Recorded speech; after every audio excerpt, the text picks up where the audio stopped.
Hi, my name is Virgil and welcome on MeTweet.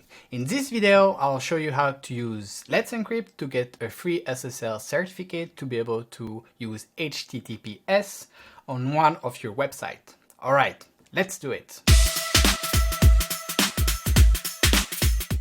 I'll connect to my Gmail, get my IP address, and I can connect to my VPS.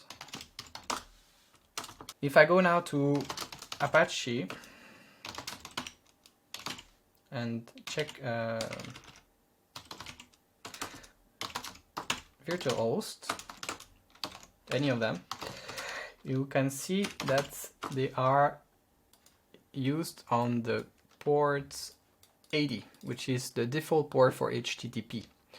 If I would want to have a secure connection, most connection that you connect on the web are secure connection, and you connect to it using HTTPS to be able to encrypt the connection. This is mostly done on the port 443. You can always change the port and operate different port, but by default HTTP is on port 80 and HTTPS is on port 443. I will now take one of those services and add encryption to it. For this, you need to create a certificate. To create a certificate, you can buy it and install it, or you can use Let's Encrypt, which is a free service that will create a certificate for your website, which is what I'll do.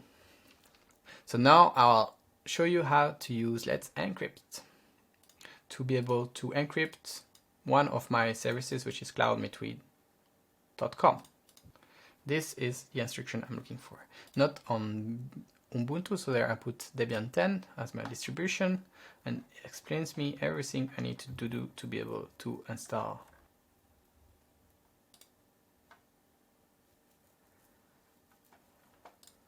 Okay, so first I need to install Snap on Debian.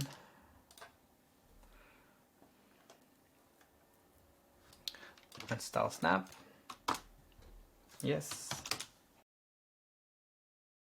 Alright, now I'll have installed Snap. I will install dependencies from Snap.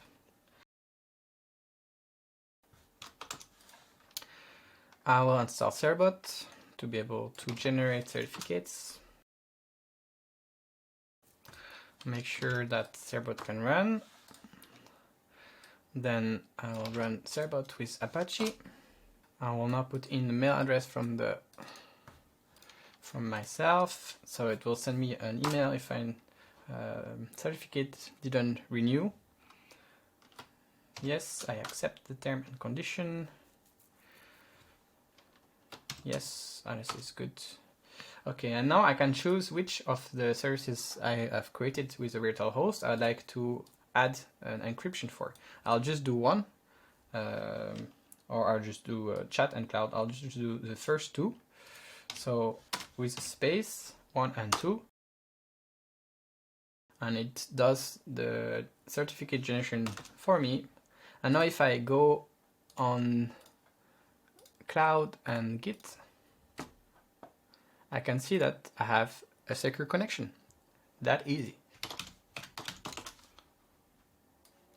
Alright, so now I can see that I have cloud and chat with a secure connection, but the others don't have the secure connection. Only cloud and chat have it because I've added with Let's Encrypt. Now if I go into my virtual host, you can see that it has created two different virtual hosts to be able to have the SSL activated for those hosts. If I now open my files, you'll see that Let's Encrypt has changed what was written in it. And it now asks to redirect the request from port 80 to port 443. So everything that, if you type now HTTP to access your website, it will go on the port 80 first, but then it will be redirected to the HTTPS. And the HTTPS is this one, port 443, and there you can see that it has added the certification to be able to do the encryption to access these services. So for both of those services, it created two different files. All right, now you have the different services with two of those services using an HTTPS to be able to access it. All right, so you now have your 5 services which are ready to use, with 2 of them with HTTPS, so encrypted connection, to be able to access it. In my next videos, I will show you how to install services on the folders, so not just a blank page, but a service for the cloud, a service for the Git, and service for the shop, and so on. I hope you enjoyed it. See you next time.